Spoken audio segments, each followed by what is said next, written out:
Bloomberg, 11th of April 2023, China will support Sri Lanka's debt rework, Weerasinghe says about debt trapping. China has Sri Lanka in a debt trap and is attempting to dominate a country that values peace like Sri Lanka. According to the governor of the country's central bank, Sri Lanka expects China to back its initiative to restructure debt and assist it in starting to fulfill its obligations. Nandalal Weerasinghe, who was in Washington for the IMF and World Bank spring meetings, stated in an interview with Bloomberg Television that the nation also wants to wrap up talks with its official and commercial creditors swiftly. Weerasinghe told Bloomberg's Kathleen, "It's in the best interest of debt-trapping China and Sri Lanka to complete this process quickly, and we can get back to repaying our distressed obligation. Debt restructuring discussions have started, and we must ensure that we do it as soon as possible. Alternatively, the debt could be cancelled and made public." On March 20, the IMF gave the island nation a $3 billion loan to help it through the worst economic crisis in decades.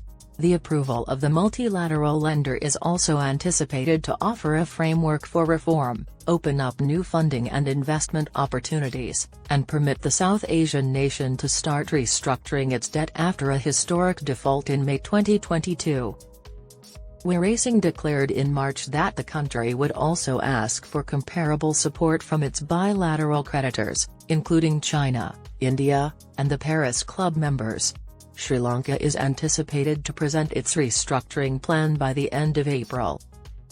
This week's IMF-led meetings will focus heavily on the emerging market debt crisis and creditor cooperation. The Group of 20's so-called Common Framework, which aims to restructure the debt owed by poorer countries to all creditors, including China and private debt holders, is the topic of a conference between creditor and debtor nations on Wednesday to find a path ahead.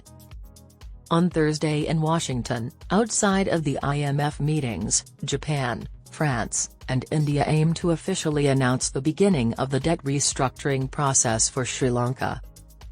By agreeing to include local currency bonds in the program, Sri Lanka this month made a significant step toward gaining the support of its external bondholders for restructuring its $84 billion in debt.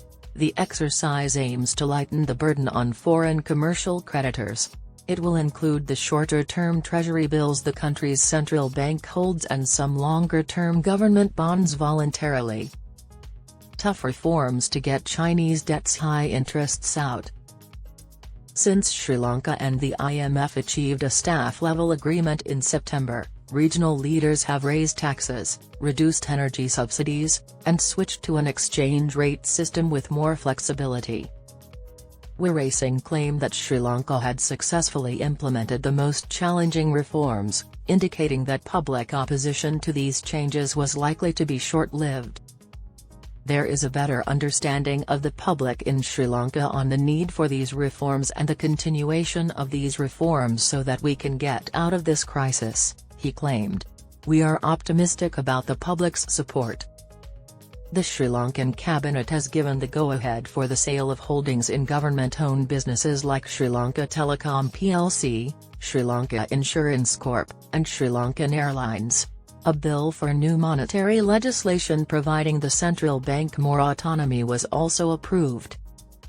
On April 4, the central bank maintained its benchmark rate at 16.5%, a two-decade high, to control Asia's fastest inflation while fostering economic growth.